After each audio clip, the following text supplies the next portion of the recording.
Quero convidá-los a abrir a Bíblia de vocês no livro de 1 Samuel, primeiro livro do profeta Samuel, no capítulo 17 agora. Semana passada nós falamos sobre o capítulo 3, o chamado de Samuel. E agora, nesse domingo, nós falaremos sobre uma história muito conhecida, 1 Samuel, capítulo 17. Nós vamos ler a partir do verso 1. E diz assim, 1 Samuel, capítulo 17. Os filisteus juntaram suas forças para a guerra e reuniram-se em Socó de Judá. E acamparam em Éfes-Damim, entre Socó e Azeca. Saul e os israelitas reuniram-se e acamparam no vale de Elá, posicionando-se em linha de batalha para enfrentar os filisteus. Os filisteus ocuparam uma colina e os israelitas outra, estando o vale entre eles. Um guerreiro chamado Golias, que era de Gate, veio do acampamento filisteu. Tinha 2,90 metros de altura. Ele usava um capacete de bronze e vestia uma couraça de escamas de bronze, que pesava 60 quilos. Nas pernas usava caneleiras de bronze e tinha um dardo de bronze pendurado nas costas. A haste de sua lança era parecida com uma lançadeira de tecelão e sua ponta de ferro pesava 7,2 quilos. Seu escudeiro ia à frente dele. Golias parou e gritou às tropas de Israel: "Por que vocês estão se posicionando para a batalha? Não sou eu um filisteu e vocês os servos de Saul? Escolham um homem para lutar comigo. Se ele puder lutar e matar-me, nós seremos seus escravos. Todavia, se eu o vencer e o matar, vocês serão nossos escravos e nos servirão." E acrescentou: "Eu desafio hoje as tropas de Israel. Mandem-me um homem para lutar sozinho comigo." Ao ouvir as palavras do filisteu, Saul, o rei, e todos os israelitas ficaram atônitos e apavorados. Eu vou parar por aqui, nós vamos orar. Deus, nós te pedimos ainda que o Senhor continue trabalhando na reflexão da sua palavra, que ela possa encontrar lugar em cada coração e que cada coração possa ser esse solo fértil, onde ela possa crescer, germinar, brotar e dar frutos para sua glória, para o nosso bem, em nome de Jesus. Amém. A história é a história do pequeno Davi, um pequeno pastor de ovelhas que vence um gigante pela fé, pela sua confiança em Deus, pela sua coragem. Talvez você conheça essa história, talvez você não conheça, você não é obrigado a conhecer. Se você não conhece, eu quero te encorajar a continuar a leitura do capítulo 17 depois. É um capítulo enorme, mas uma história riquíssima e linda. Um texto que a gente ouve muito para quem cresce na igreja, na EBD, do pequeno Davi, com 5 pedras e uma funda derrubando um gigante. E aqui nós temos justamente essa história improvável. E eu disse, na semana passada, que a gente precisa, às vezes, revisitar algumas histórias que a gente aprende quando criança e deixar, talvez, aquela imagem infantil que a gente tinha de um pequeno garoto jogando uma pedra e derrubando um gigante e entender o que essa história diz para a gente hoje. Porque você pode até se perguntar, nessa passagem da infância para a adolescência, da juventude, da idade adulta, como é que Deus, ou como é que a gente pode falar de um texto que tem uma certa violência nele? Você tem uma história de guerra, e não é o único texto na Bíblia, você tem histórias de violências e de guerras. Como a gente faz, nós que somos cristãos, que seguimos um Deus que se humanizou e, ao invés de matar, morreu por nós, pregando a paz, pregando a não violência, falando que é melhor sofrer, inclusive 2 vezes a violência do que entrar na lógica da violência e rebater com ela. Como é que a gente prega um texto como esse? Obviamente que a gente prega de uma maneira simbólica, entendendo o que são as verdades que esse texto diz para a gente. E quando eu digo simbólica, vejam, não é de uma maneira em que a gente ignora o que aconteceu lá atrás, mas uma maneira em que a gente atualiza esse texto a partir do nosso Mestre Jesus e tudo aquilo que Ele nos ensinou. Então, deixa eu dizer uma coisa para que fique bem claro para a gente, para a gente entender uma coisa: qualquer tipo de guerra, qualquer tipo de violência não pertence, não é chancelada por Deus, não é pelo Deus de Jesus Cristo. Ah, mas está na Bíblia aqui, Israel. Israel está dentro de um contexto histórico e ainda não recebeu a revelação total desse Deus em Jesus. Então, aqui existe todo um contexto. Mas hoje, quando você vê Israel em guerra, esse Israel não tem nada a ver com o Israel bíblico, meu irmão e minha irmã. Não tem nada a ver. Tira da sua cabeça, em nome de Jesus, porque não existe um Israel hoje chancelado por Deus para entrar em guerra em nome de Deus. Isso não existe. Isso não existe. O Deus que nós servimos, Ele criou uma nova aliança. Não é essa aliança que a gente vê no Antigo Testamento, mas uma aliança que diz que nós tivemos o sangue do próprio Deus humanizado derramado por nós para que a gente não matasse mais, para que a gente vivesse o dom do amor. Nós vivemos a nova aliança que Cristo toma para si na ceia e fala: esse é o cálice da nova aliança. Então, esse texto aqui não justifica nenhuma guerra, não justifica Israel, nem qualquer outra nação entrar em guerra em nome de Deus. E isso a gente precisa ter bem claro, Então, esse texto, ele fala de algumas coisas que acontecem num contexto de guerra, mas a gente pode interpretá-lo simbolicamente. Não como se ele não fosse verdade, ele foi, aconteceu, eu acredito nisso, mas a gente precisa entender o que ele diz para a gente hoje.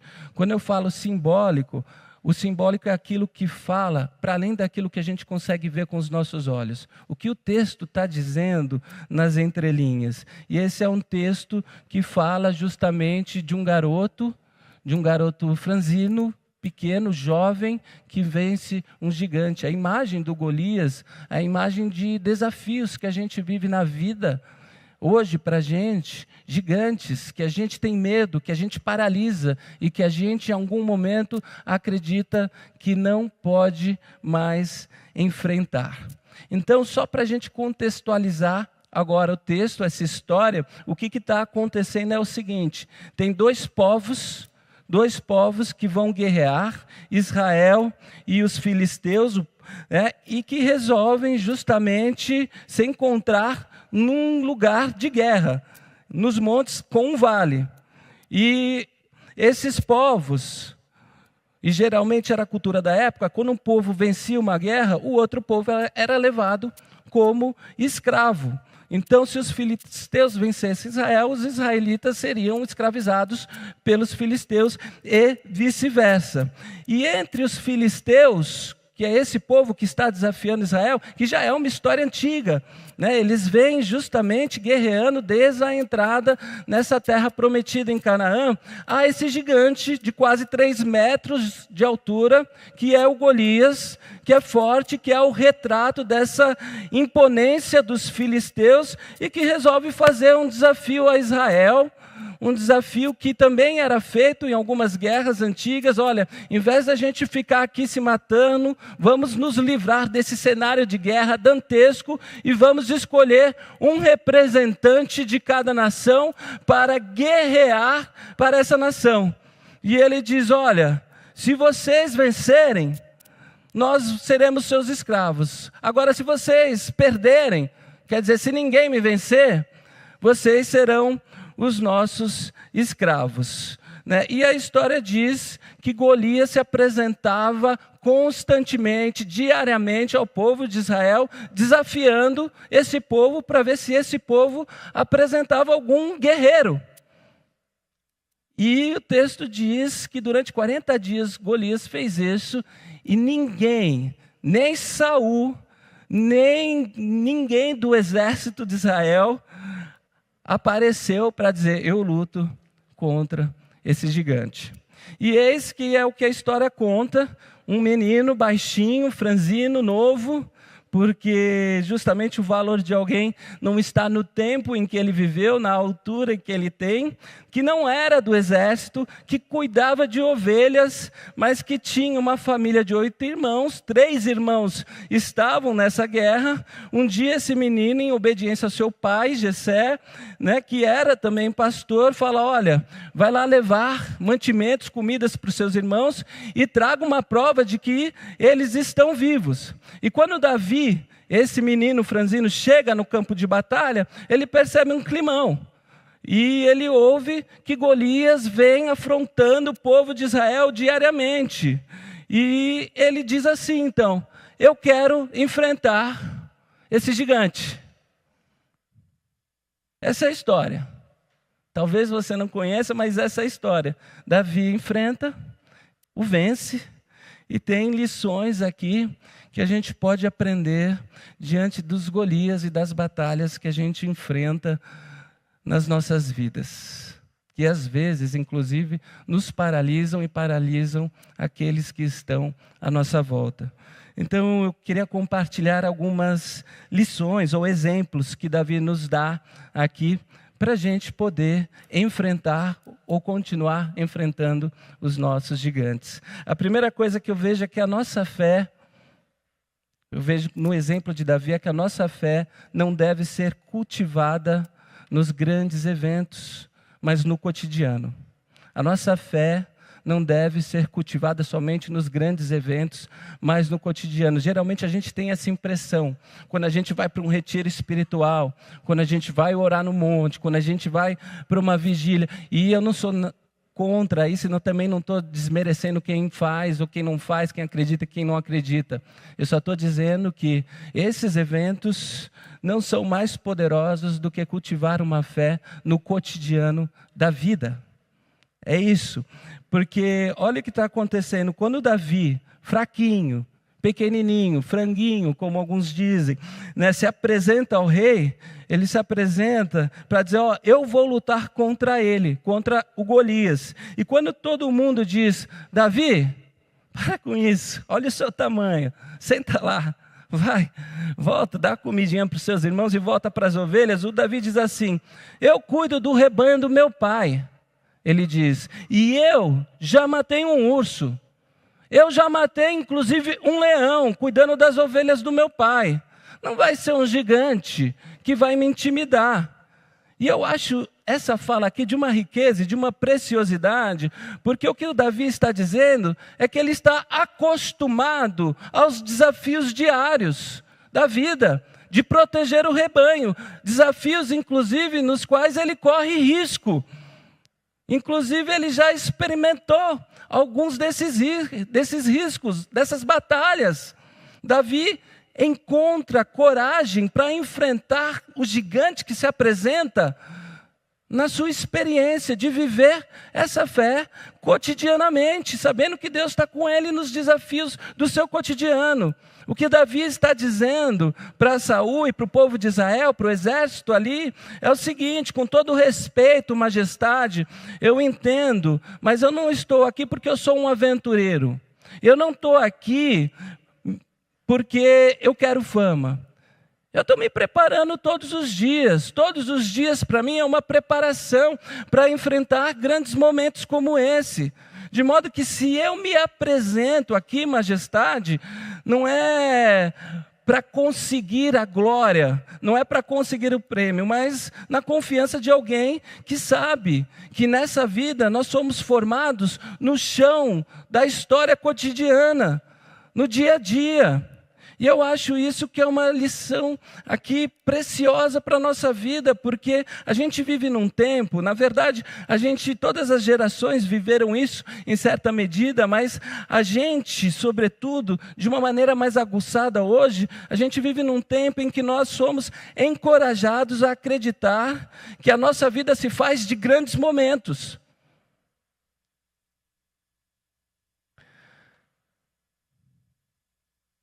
A gente é praticamente impulsionado a isso. E nós gostamos, então, de mostrar os nossos momentos de glória. E nós tendemos a achar, então, em certa medida, depois de viver grandes momentos, que a vida só é feita de grandes momentos, ou ela não vale a pena. A gente começa a pensar assim, a gente começa a desenvolver uma lógica. E de uma lógica de uma glória que precisa ser testemunhada pelos outros, porque parece que nos ensinaram assim: se não for testemunhado pelos outros, não valeu, não é glória, não é glorioso o que você está vivendo. Então só é bacana, só é legal se acontece aos olhos de todo mundo, se tem repercussão, se tem like, se tem muita gente vendo, se for transmitido para muita gente. E a gente fica em busca desses momentos gloriosos, com auditório, com aplausos, com espetáculos, mas a gente se esquece de que a gente se prepara para as grandes batalhas que às vezes a gente precisa enfrentar na vida, vivendo o cotidiano, assumindo no dia a dia o compromisso e honrando o compromisso que a gente assumiu a cada dia. De modo que tem uma lição que eu acho que é importante, para que eu e você, nós nos preparemos para as batalhas da nossa vida. Tenha uma fé, ou acredite numa fé, num caráter e numa força que se forjam no dia a dia. No dia a dia, não só aqui no domingo, mas no dia a dia na sua casa. Esse negócio da gente achar que tudo que a gente precisa é de uma oportunidade, sabe, de 15 minutos para aparecer, de 15 minutos para se fazer, de, sei lá, ou de um milagre, de uma intervenção divina para que isso possa acontecer. A vida não é bem assim, a gente sabe disso. A vida não é assim, a nossa vida se forja no dia a dia, no arroz e no feijão diários que a gente come, na dedicação, com muito treino, com muito empenho, às vezes com muito esforço, com muito trabalho, com muita disciplina, com muito suor, e muitas vezes distantes dos holofotes, dos olhos de todo mundo. Então, seja qual for a sua luta, seja na área profissional, seja na área familiar, emocional, seja na área da saúde, eu não sei, seja qual for a sua experiência de fé, você sabe do que eu estou falando. A gente não se sustenta nessa vida nos grandes momentos ou em grandes momentos. O que sustenta a nossa vida é o compromisso do dia a dia e a disposição da gente fazer o que a gente sabe que deve fazer, mesmo que ninguém esteja olhando, mesmo que ninguém venha na nossa direção e fale: nossa, muito bem, hein? O que você fez foi muito legal, parabéns. Todo mundo gosta de elogio, é verdade. Mas a nossa vida não pode se sustentar nisso. Então, se você quer se preparar para as grandes batalhas da vida, acredite em Deus, acredite nessa fé, sobretudo, que se forja no dia a dia, no cotidiano. Eu já enfrento o urso, eu já enfrentei o leão, e não vai ser o gigante que vai me parar. Eu estou me preparando, eu estou vivendo e estou encarando os meus desafios cotidianamente, Davi fala.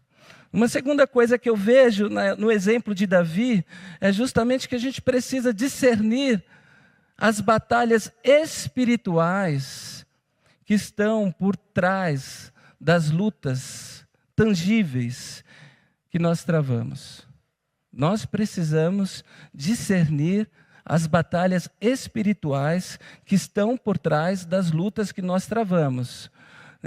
E assim, você sabe que eu não sou o pastor que acha que tudo é uma guerra espiritual, no sentido de que sempre em toda situação tem um anjo lutando contra um demônio.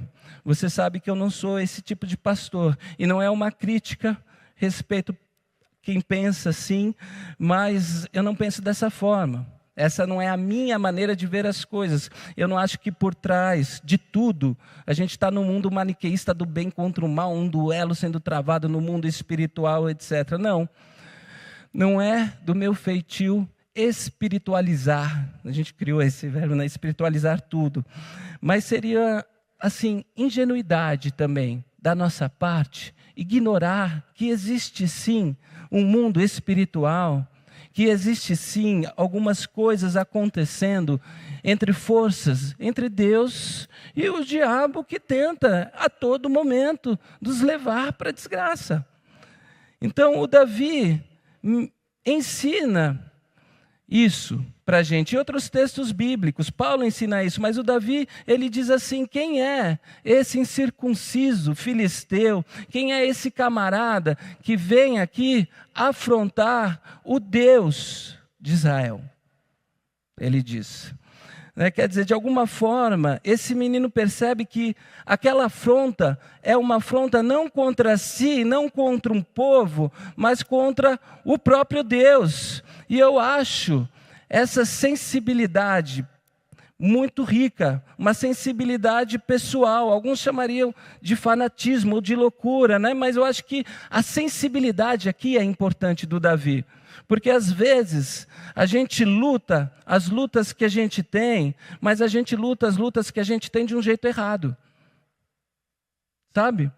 Porque se a gente não discerne que algumas das nossas lutas, elas estão para além daquilo que nossos olhos podem ver, para além daquilo que nossos sentidos podem sentir, a gente vai insistir em usar armas que estão aqui no nosso campo material e ignorar justamente as armas mais poderosas que a gente tem, que são aquelas que a gente utiliza quando a gente dobra os nossos joelhos, rasga o coração diante de Deus e diz: Senhor, faça o que o Senhor quiser fazer, mas me ajuda, me dê armas, me dê ideias, me dê estratégias para eu vencer essa batalha.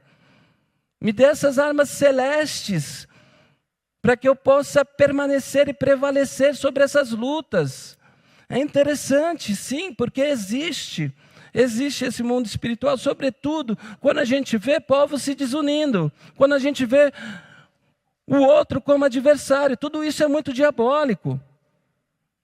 Lembrar que a palavra diabolos significa segregação, separação, cindir do outro. A palavra Satanás significa adversário. Então, todas as vezes que eu pretendo destruir alguém, porque o outro está se colocando contra mim, eu não preciso agir com as armas humanas, mas com joelho e oração. Porque quando o outro se torna adversário, ou eu começo a vê-lo como um adversário que precisa ser suprimido, eu não posso usar as minhas armas, porque senão eu entro na lógica da violência de novo. Então é com joelho e oração. Então a gente precisa discernir algumas batalhas da nossa vida.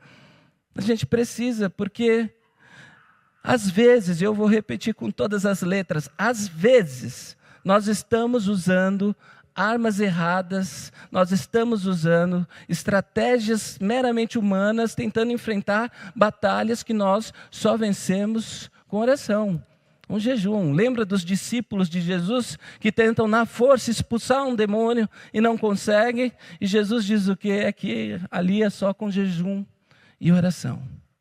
Só com jejum e oração. Então, tenha discernimento nessa vida. Peça a Deus discernimento. O apóstolo Paulo diz, inclusive, que discernimento é um dom de Deus. Então, peça esse discernimento. Se você tem fé em Jesus Cristo, eu espero que essa fala não seja intimidadora para você não fazer aquilo que você tem que fazer. Mas lembre-se, vá para a batalha, vai enfrentar a sua luta, que maior é aquele que está em você do que aquele que está no mundo. E não há absolutamente nada que possa intimidar uma pessoa que sabe e que conta com a graça, com a força, com o amor de Deus para enfrentar as batalhas da vida. Eu tenho muitos medos nessa vida. Eu tenho os meus medos. Eu poderia listar aqui para vocês, mas não preciso. Mas tem uma coisa que eu não tenho medo, é quando o inferno parece se levantar diante de mim, porque se a gente crê de fato que a gente foi ungido pelo sangue de Jesus, e que Ele morreu, nos salvou, e a batalha já está vencida, por que a gente vai se colocar numa guerra com as nossas armas humanas, se a gente só precisa pedir força e ajuda para esse Deus que já venceu essa guerra, que é espiritual? Então a gente precisa ter discernimento para entender as coisas que nós estamos enfrentando. A gente precisa ter. A gente luta melhor as nossas batalhas, discernindo, às vezes, quais são os entraves que a gente está enfrentando, que às vezes não são contra a carne e o sangue, como diz o apóstolo Paulo, mas contra principados e potestades. E a gente precisa acreditar nisso. E a gente precisa discernir isso. Porque às vezes a gente vai só com a nossa força e faz um monte de bobagem, né? Se machuca e machuca o outro. Terceira coisa que me parece aqui que a gente poderia aprender nessa história é que a gente luta melhor as nossas lutas quando a gente diz não a armaduras que não são nossas. A gente luta melhor as nossas lutas quando a gente diz não a armaduras que não são nossas. É interessante, porque tem uma hora que o Davi consegue convencer o rei Saul, que não quer lutar, né? Então ele está ali tentando se apresentar. O irmão mais velho diz assim: ô Davi, cara, vai embora, você não tem nenhuma ovelha para cuidar, não. Vai cuidar do rebanho do papai, né? Isso aqui não é brincadeira de criança, não. Vai embora. Mas ele fica ali e ele convence o rei Saul. E o Saul que só confia na sua armadura, porque o Saul diz o seguinte: tá bom, eu vou deixar você ir, mas vou te dar a minha armadura, que inclusive era muito parecida com a armadura do Golias, né? E aí ele pega a armadura, veste Davi, e quando veste o Davi não consegue andar.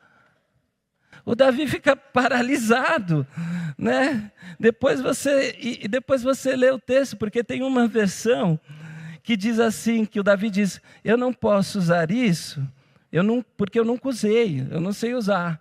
E tem outra versão que diz assim: eu não posso usar isso daqui, porque isso daqui não foi feito para mim. Entende?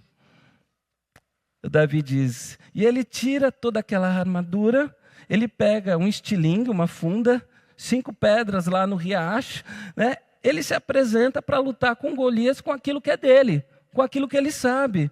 E o Davi está dizendo, na verdade, eu não vou me aventurar numa batalha agora com armas que não são minhas.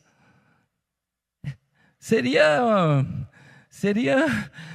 sei lá, uma coisa sem juízo. Eu não vou usar agora, na batalha, o que eu não sei. Eu não vou usar aquilo que Deus não me deu para usar. Eu acho que Deus veste cada um e cada uma, cada sujeito singular, com uma armadura. E eu acho que, às vezes, a gente se impressiona demais com as batalhas que outros ganham, sempre. E aí a gente olha para esses outros que ganham as batalhas e a gente diz assim: se eu tivesse aquilo que fulano utilizou, eu ganharia minha batalha. Se eu tivesse aquela escada que o Silvio usa aqui, eu conseguiria limpar essa calha lá de casa também, igual o Silvio, não é? Fazer o reparo no telhado ali, com uma pedra. Como é que é aquele reparo, Silvio? Não vou falar. Bom, E eu acho que a gente se complica um pouco. Por quê? Porque a gente fica olhando a armadura do outro, mas a armadura do outro é a armadura do outro. A nossa armadura é a nossa armadura. As suas habilidades são as suas habilidades, as suas competências são as suas competências, as minhas competências são as minhas competências. Aquilo com o qual Deus fez, nos deu, né? Aquilo com o qual Deus te fez para você. Fez outra coisa para você. Então você precisa usar o que você recebeu de Deus. A gente fica tentando buscar o que a gente não tem às vezes e deixando de fazer, ao invés de desenvolver confiança e segurança naquilo que Deus já nos deu. Não é?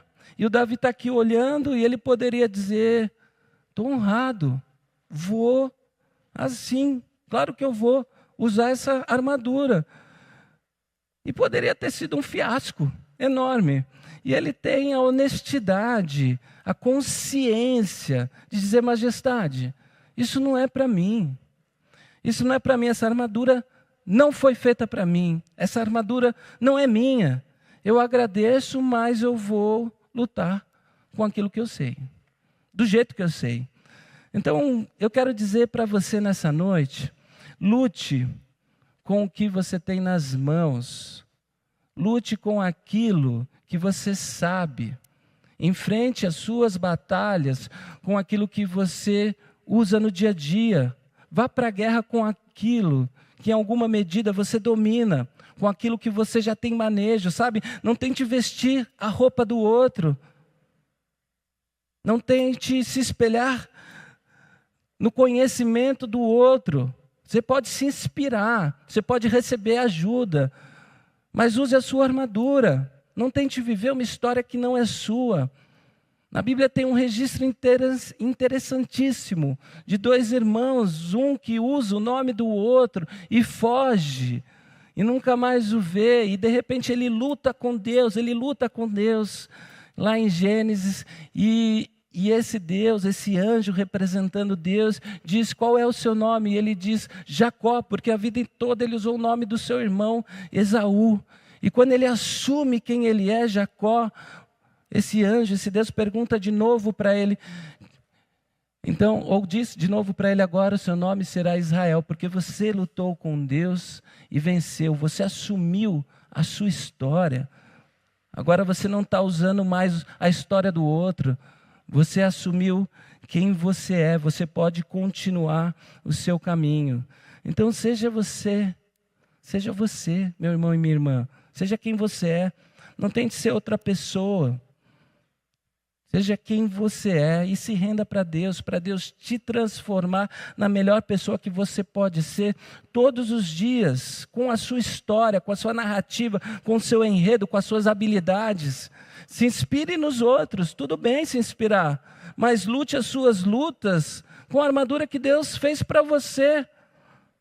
Porque se Deus fez uma armadura para cada um, se Deus nos veste a cada um do seu jeito, eu acredito que deve ter um motivo para isso. Quando a gente olha para uma comunidade dessa, há uma pluralidade, uma diversidade de dons, de capacidades, de conhecimentos.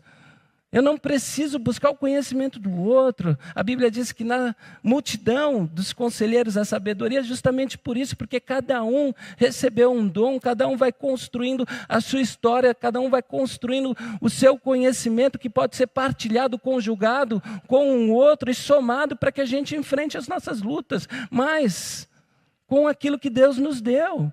Seria, inclusive, negar a si mesmo, tentando ser um outro. Eu não vou, Senhor, ele diz: majestade. Obrigado, Saul, mas eu não vou do jeito que você está pedindo para eu ir, porque isso daqui não é meu. A quarta lição que eu vejo, penúltima, já vou terminar, é que a gente tem mais chance de vencer as nossas batalhas quando a gente é guiado por convicção e não pelo desejo de validação.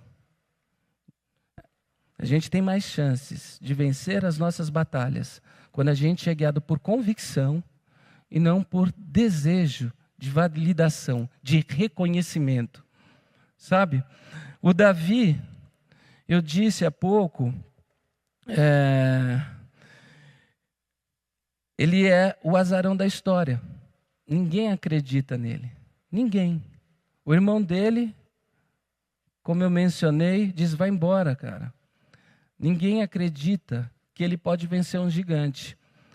Está todo mundo pensando uma coisa e o Davi está ali firme dizendo outra coisa. Eu vou lutar, pô. Eu vou lutar. E todo mundo está achando que é uma loucura. Todo mundo está dizendo: vai embora, Davi. Vai embora. Você nem é do exército. Você nem é um guerreiro. Vai cuidar do rebanho do seu pai. Vai cuidar das suas coisas. Então você imagina um coro de um exército, uma multidão, cantando uma música com convicção, e ele cantando sozinho outra, sendo suprimido pelas vozes. Todo mundo dizendo: desiste, desiste, não vai dar certo. E ele deixando essas vozes ecoarem do lado de fora e protegendo muito bem seu lado de dentro, porque ele tinha convicção de que ele podia dar conta daquilo que ele disse que iria fazer. Isso é muito bonito na história do Davi, porque não tem a ver com teimosia, que seria uma tolice, tem a ver com convicção. E isso parece uma coisa boba, mas não é, porque a gente sabe o quanto uma multidão tem o poder de nos influenciar quando a gente não tem convicção, não sabe? Quando a gente não está certo do que fazer, quando a gente não sabe se pode fazer de fato aquilo que a gente precisa fazer, aquilo que a multidão diz, é mais fácil ouvir e acatar e obedecer do que quando a gente tem uma convicção que às vezes é contrária. Agora a gente tem um rapaz que tem uma convicção baseada numa fé que está contra a multidão, que está dizendo: vai para lá, e ele vai para o lado oposto. O Davi está olhando para o Saul e para o exército e dizendo assim: vocês estão com medo do quê? Ele está enfrentando a opinião da multidão, porque ele tem uma convicção muito forte no seu coração. E nessa vida a gente luta melhor quando a gente tem convicção no coração. E, sobretudo, da perspectiva da fé, convicção, como eu disse, não é teimosia, porque tem muita gente que é teimosa, né? E confunde, fala: não, eu vou fazer, e é uma bobagem danada, é uma tolice, não pensou, etc. A convicção na perspectiva da fé é um negócio que a gente adquire com conhecimento da palavra, com oração, joelho no chão, com espiritualidade trabalhada. Isso é o que a gente precisa para a gente ter convicção dos nossos atos, das nossas ações. A gente precisa conhecer sim a Bíblia, a gente precisa estudar a Bíblia. Ali existem princípios importantes que a gente adquire e que se tornam sabedoria para a nossa vida. A gente precisa de uma vida de oração, porque nem tudo a gente encontra no texto. Existem muitas entrelinhas, sim. E a gente vai precisar desse trabalho, dessa resposta de Deus, dessa preparação do coração para a gente entender o que está acontecendo. E a gente precisa de uma intimidade com Deus que, no meu ponto de vista, a gente só encontra nessa vida comunitária. Quando a gente é confrontado, quando a gente confronta, quando a gente partilha experiências, quando a gente ora um pelo outro. A gente precisa disso. E eu diria que isso daqui é quase que um tripé, sabe, de sustentação para a gente ir atrás das nossas convicções na vida. Conhecer a Bíblia, orar a Deus e partilhar de uma vida comunitária de fé.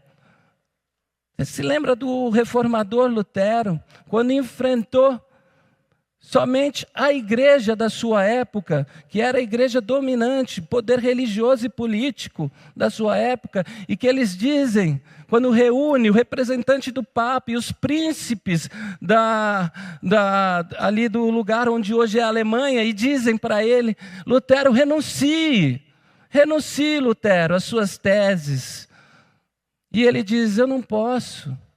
E nem vou fazer diferente, porque a minha consciência está cativa da palavra de Deus. Que Deus me venha em ajuda. Ele tinha uma convicção. Ele tinha uma convicção. Então, se você guardar essas 3 coisas para a sua vida, você vai ter mais chances de ser conduzido por uma convicção. E você vai conseguir se proteger mais da força e das vozes da multidão, que às vezes só estão dizendo, desiste, essa coisa não é para você, você não vai conseguir. Eu sei que tem muitas vezes que a gente precisa ouvir, mas tem vezes que... Estou tentando lembrar o autor que disse, dramaturgo, que a multidão é burra, às vezes. Às vezes a multidão não está com a razão. Às vezes a multidão erra e pede para crucificar Jesus. Às vezes a multidão procura Jesus pelo milagre e não para segui-lo fielmente e ser operado pela conversão e uma transformação. Entende? Então, ler a Bíblia, oração. Todo mundo está dizendo, Davi, não vai. E o Davi diz, eu vou. Eu estou convicto. Davi não está preocupado com aplauso. Davi não está preocupado com validação, com reconhecimento, com desejo de validação. Se os outros vão falar, Davi, vai, ou não. Davi está convicto. Ele parte de uma convicção profunda, que nada pode mudar no seu coração. E algumas coisas na vida, ou algumas batalhas, a gente só vence assim. Eu acho que todo mundo, talvez, ou pelo menos a maioria, tem uma história para contar nesse sentido. De quando enfrentou todo mundo. Você sabe que para eu conseguir meu visto francês, eu poderia muito bem ouvir todos os consulados que eu passei. Porque eu fui negado. E eu poderia colocar assim, não é para eu ir para a França, Deus está dizendo não. Mas tinha uma convicção profunda de viver aquele projeto. E eu insisti. E eu voltei no consulado 3, 4, 5 vezes. Saí daqui com visto pensando que era visto de estudante, não era. Tive que fazer outras coisas lá fora. Convicção. Convicção. Muita gente poderia falar, olha, sabe aquela coisa quando a gente faz tipo uma barganha com Deus? Eu vou orar, se o Senhor falar, se der certo é porque o Senhor quer, se não... Acho que não é muito bem assim. É orando, é lendo a Bíblia, é partilhando na comunidade, entendendo aquilo que Deus quer para você. E aí nessa convicção, você pode bater na trave, pode não vencer no primeiro dia, no segundo, no terceiro, mas você sabe que está indo no caminho certo e uma hora vai acontecer. Talvez não do jeito que você queira, obviamente, mas vai acontecer. E quinta e última lição, que eu acho que talvez seja uma das lições que a gente precise colocar diariamente no nosso horizonte, nas nossas lutas, é justamente viva por algo maior que você mesmo. Meu irmão, minha irmã, viva por algo maior que você mesmo. Porque o que o Davi faz aqui, o final do texto responde. Ele quer que todo Israel veja ele ganhando? Não. Ele quer que todo Israel saiba que existe Deus naquela terra. É isso que ele diz. É isso que ele diz. A motivação para ele lutar é: eu quero que todo mundo saiba que tem um Deus aqui e que a gente não está desamparado. Essa é a motivação do Davi. Ele encontra nisso a motivação dele. E olha que não faltava motivação, porque eu não li todo o texto, não li algumas partes, mas tem uma parte no texto que é interessante, porque está todo mundo com medo de enfrentar o Golias, e todo mundo se pergunta o que é que o rei vai dar para quem enfrentar o Golias. E o texto diz que o Saul estabelece um prêmio. Ele estabelece justamente muita grana a mão de uma das suas filhas e a isenção dos impostos para toda a família. Aí você pensa, pô, tu vai ganhar uma grana, vai se casar e não vai pagar mais nenhum imposto, nem você, nem sua família, para a vida toda. Ah, Senhor, eu vou amanhã. Amanhã me espera na capoeira. Me dá 3 semanas aí de capoeira, que eu vou me preparar, né? Eu vou me preparar, só 3 semanas. Depois eu dou lá um corta-capim, um parafuso, como é que é? Uma estrelinha, que eu me preparo. Sabe, ele tinha um motivo humano para se engajar, e de repente isso pode até ter feito os seus olhos brilharem, não tem problema. Mas o que ele queria era que todo mundo soubesse que havia Deus em Israel. E eu acho isso muito nobre, porque a gente tem o direito de encontrar as nossas próprias motivações. Sabe, que às vezes outros chamam de egoístas, mas que para a gente faz sentido. É legítimo você dizer assim, olha, eu vou enfrentar essa batalha porque de fato eu quero ser o melhor na minha área. É legítimo você dizer isso. Eu vou enfrentar essa batalha porque de fato eu quero conseguir conquistar a minha casa própria, eu quero conseguir viajar para tal lugar. É legítimo.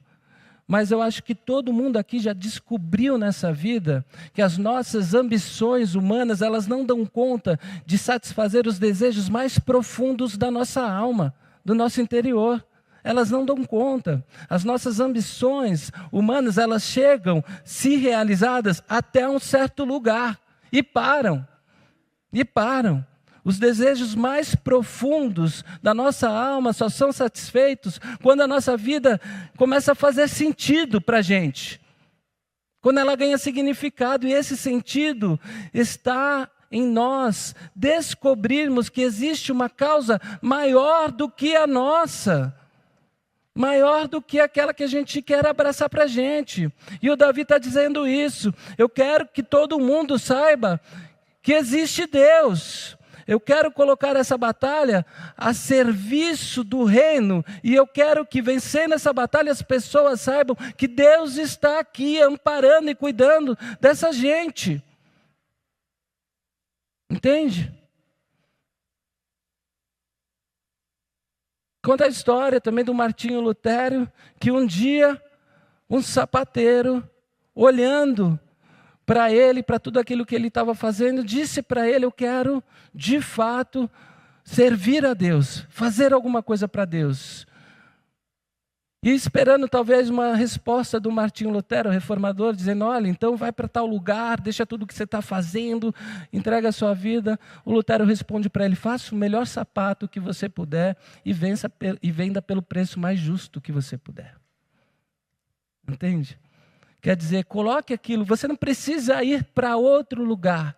Você só precisa, na verdade, perceber que onde você está, você precisa de uma perspectiva maior para fazer o que faz. Para significar isso que você faz. Para que a sua vida tenha um sentido maior.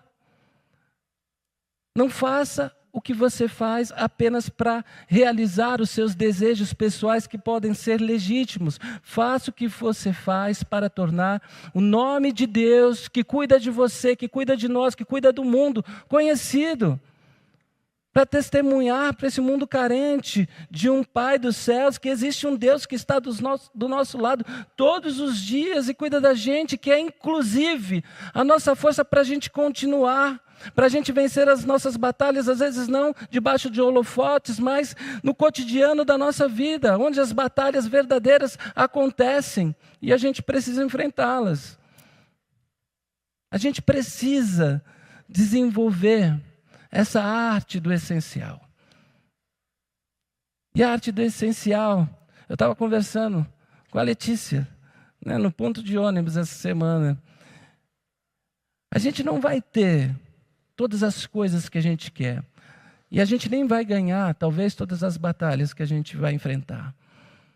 A gente não vai chegar a todos os lugares que a gente quer chegar e nem realizar todos os sonhos que a gente tem. Mas a gente pode realizar muita coisa. A gente pode fazer muita coisa. E entre aquilo que a gente pode realizar, vencer, ganhar, e aquilo que fica para trás, Entre tudo isso, a gente pode escolher sempre viver a arte do essencial, que é colocar Deus em todas as nossas vocações e caminhos de vida. E fazer o que a gente faz para Deus. E assim a gente vai sendo liberto, sabe, do medo de enfrentar a batalha ou as batalhas que se colocam diante de nós e que são difíceis e que às vezes nos paralisam. Esses medos, essa covardia, essa incredulidade, ela vai ficando de lado, como ficou para Davi. E a gente vai tendo coragem de ser e de viver com uma fé inabalável no Deus que não nos desampara. Amém? Amém. Que Deus te abençoe. Que Deus caminhe contigo nas suas batalhas. Essa é a minha oração nessa noite. E acredite, Deus pode te fortalecer. Deus pode te fortalecer. Porque as batalhas, elas virão. Elas estão aí, né? A gente não vive sem batalhas. Mas eu acredito que a gente pode aprender com essa história de Davi. Aprender uns com os outros. E, sobretudo, ter essa certeza que esse Deus chama a gente para enfrentar as nossas batalhas de vida para o nosso bem. Mas, sobretudo, para que o nome dele alcance com amor, compaixão e paz a vida daqueles que veem a nossa vitória. E se por acaso existem derrotas, a gente não perde nunca, porque elas são passageiras. Uma vez eu vi uma pessoa dizendo, eu não esqueci, na vida a gente nunca perde. Ou a gente ganha, ou a gente aprende ressignificando. E a gente sabe que a maior batalha já foi vencida, em nome de Jesus. E Ele nos chama a conseguir chegar nesse horizonte, onde não importam as circunstâncias, nós sabemos que Ele está conosco e que nós podemos vencer, não importa a batalha. Talvez não do jeito que a gente queira, mas o momento pode ser ressignificado e a gente pode aprender naquela situação, porque isso também é uma vitória. Amém?